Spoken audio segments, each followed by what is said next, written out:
In this video, we're going to continue the cross sections drawing, and we're going to make a few changes as we go along by adding in some. As we double left click, we have the view activated on the drawing. I'm going to go ahead and change this over to a shaded style for our view, which can be very common. The other thing I'm going to do is looking at the foundation wall level marker. I'm going to go ahead and bring this down.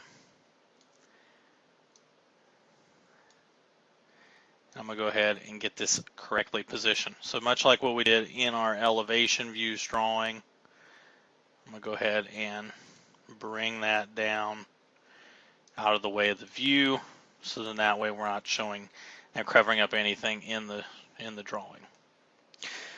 All right, from here, we're going to go through and I'm going to show just a couple of the annotations we would make in this section view, and then the rest from the exemplar drawings you would be able to go through and use the same tool to annotate your drawing. So I'm going to focus down here on the foundation. One thing we will also do is I'm going to stay here on the annotate tab. I'm going to pull an align dimension to show the thickness of the concrete footing. So that could be something that shows up on the drawing as well. And then from here, I'm also going to go through and go to the text tool under the text tab. And I'm going to choose under the leader option, I want to do a 2-segment leader.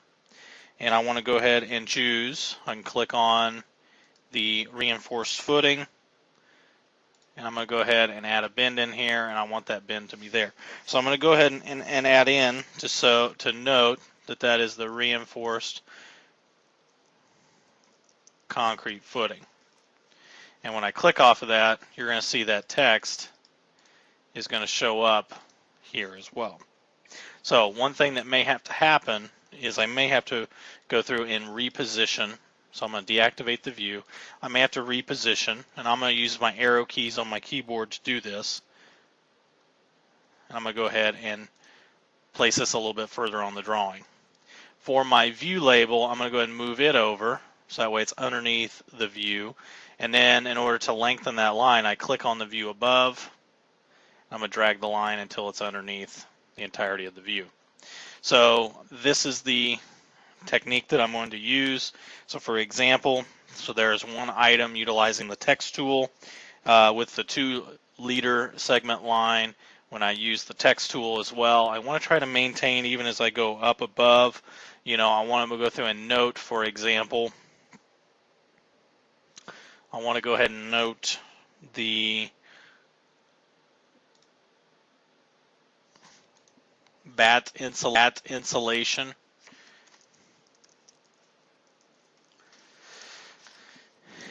And I just click off of that to add that in. So we want some uniformity as we go from point to point.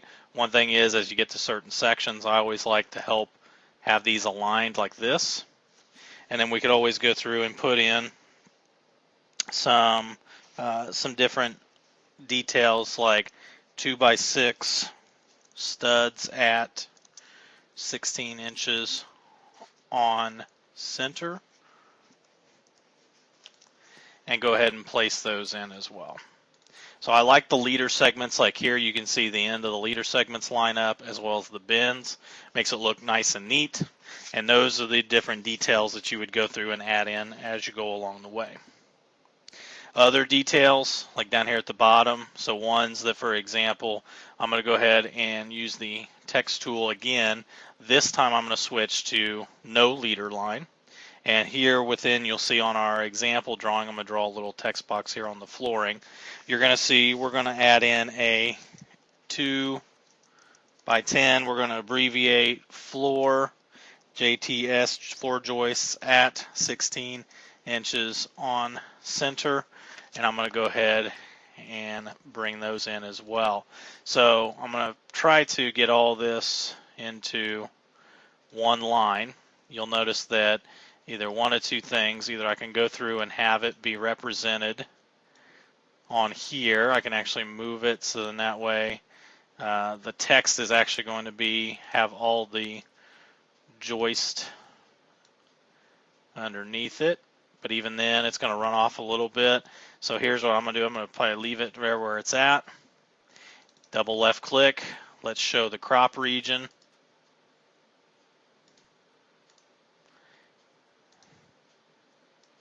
And let me extend that out past the floor joist there just a little bit. And then I can go ahead and cancel, and I can deactivate the view. So those can be put on just like that in the drawing. The last thing for the section view, so you would need to go through and do the rest. So I do need to hide that crop region again once I'm done. There we go. And then up here at the top, I do need to, and I might want to adjust my crop region a little bit more here to bring it up to a little bit higher on my drawing. Let me hide that when I'm done. Deactivate the view.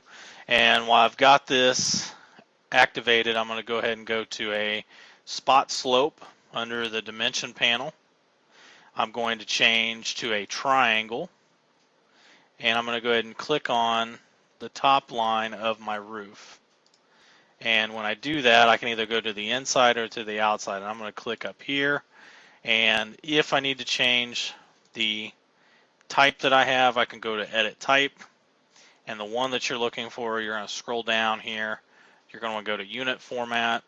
And you're going to want to make sure you use Ratio to 12. And choose that as your option for the units. Say OK, say OK. And then now, when I choose, I can actually kind of drag this a little closer, make it not take up so much room. And there's our slope noted. And that's how you would go through and get some of those detail items annotated onto the wall section. So using I'm going to deactivate the view from here. Now utilizing the rest of the exemplar, you're going to be able to label your views and be able to make sure that this section view looks nice and neat and ready to go. Then also, while we're at this, before we go through up here, I'm going to turn the thin lines off. So that way we get these nice bold lines, so that way we can see the outside edges of our components, and that will show up on our drawing as well for this particular set. Now, the last thing here is going to be a very simple item, is we're going to add 2 interior elevations. And in order to do that, I'm going to go to my floor plan. So I'm going to scroll up. And I'm going to pick 2 different rooms that I think would be really good to showcase or to show off. So one may be my living room. And this will be your choice of what rooms you want to pick. But I'm going to go to the View tab. And then under Create, I'm going to choose an elevation. And what it's going to do is, now in this case, my mouse cursor doesn't have anything going on. So let me first turn on, I have my elevations turned off in this view. So let me turn them back on, so that way my marker comes back up. There we go. So now I have an elevation view marker once I have that selected. So I'm going to go ahead and I'm going to place it like right about here. And it's going to have elevation 1A. So I'm going to go ahead and hit escape, or you can right click and say cancel.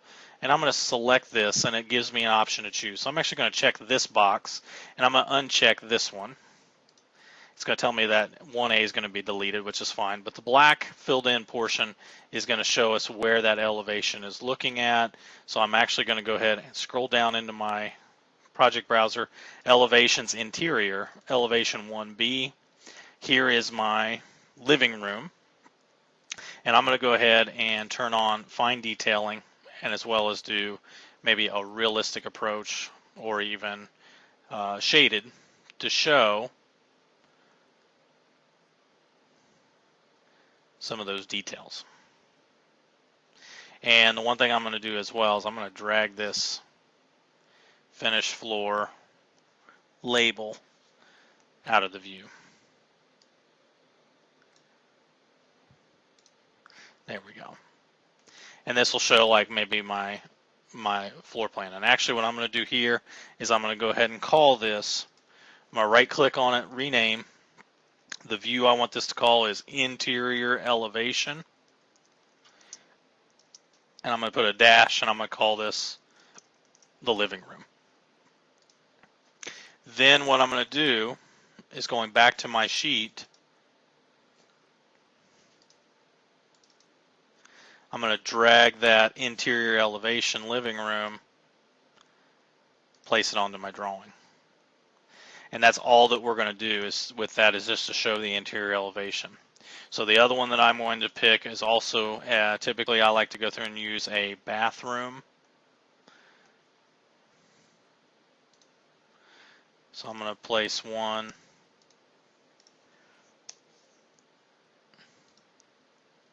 in here.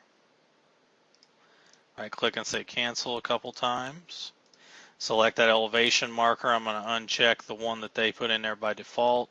And I want to check the one where I'm looking at all the fixtures and everything like I'm standing inside of the bathroom. I can scroll down, right click on this, rename to interior elevation, bathroom. Same kind of scenario, changing to a maybe shaded or even realistic level. Realistic's going to give, you'll be able to tell between your different types. And I'm going to go into a fine level of detail. Again, making sure that view label is going to be pulled outside of the view.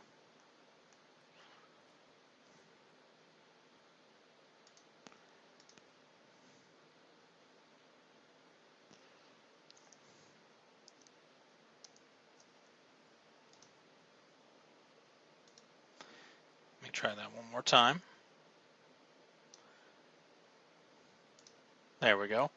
And I want to go ahead and show where that bathtub sink and everything is. Now I can go back to my drawing and bring that onto the sheet. And there, that fills the page a little bit, shows off a couple of the rooms that I have. I'm going to go back to my finished floor plan because those elevations markers are showing up on the floor plan. I don't want those to show up. I'm going to press VV to turn on and I'm going to turn off the elevations in this floor plan view so that way they also don't show up on the drawing. So you'll see those will disappear, and when I go back I'm going to double check my floor plan drawing, make sure those are not showing up as well as none of the elevation markers, but we still have those there being represented on the sheet. So this ends out part 2 on the cross sections drawing. All you will have to do for the most part is finish out with a lot of the detailing and notes on the exemplar drawings as a guide, using those as a guide, and we're going to be able to finish up and move on to A105, which will be the schedules drawing.